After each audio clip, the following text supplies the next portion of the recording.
Deep within the jungles of the Savage Land, the Amazing Spider-Man found himself face to face and eventually riding on the back of a T-Rex facing off against the Sinister Six. Welcome to Sony's cancelled Sinister Six film. We know Sony was looking to go in many insane directions when it comes to the Spider-Man franchise, especially ahead of The Amazing Spider-Man 2, where if you guys remember, they announced and set dates for The Amazing Spider-Man 3, Amazing Spider-Man 4, Sinister Six, Venom, 2 spin-off films that are unknown, Aunt May prequel, and some other stuff were all announced and very actively in development. This, of course, all fell apart when The Amazing Spider-Man 2 was a colossal failure and a box office bomb.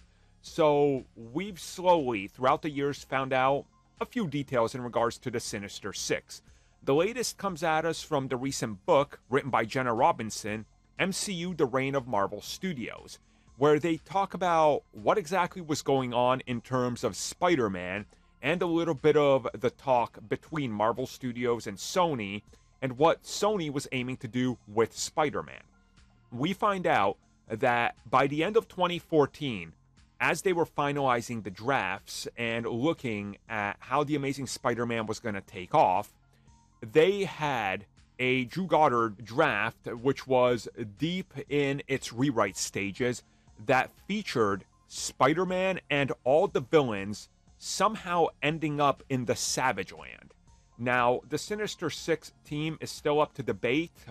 There's a lot of different iterations. I've seen a couple different iterations that literally each one is a head scratcher from how they were just swapping in characters and what they were doing. So clearly they were never dead set on a core 6. And I even saw listings that had 7 or 8, clearly showing us Sony didn't understand what the Sinister Six were. But Spider-Man and the Sinister Six at the time, still we don't know which ones, all ended up in the Savage Land.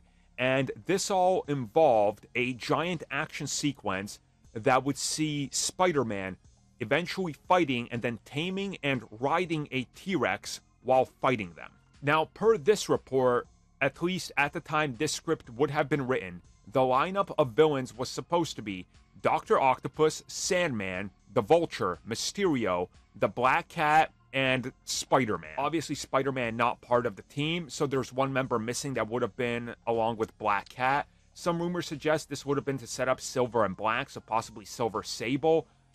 We really don't know. That's kind of the point here. I've seen lists where Venom was on the team, so yeah, they were clearly just tossing things out there. But it's an insane premise that I think obviously in the comics it worked, so maybe it could have worked here, but Sony's Sinister Six I think would have been a colossal failure just by everything that they were doing that the fans were rejecting. I don't see this one being a success no matter how many dinosaurs or crazy things you can toss in there.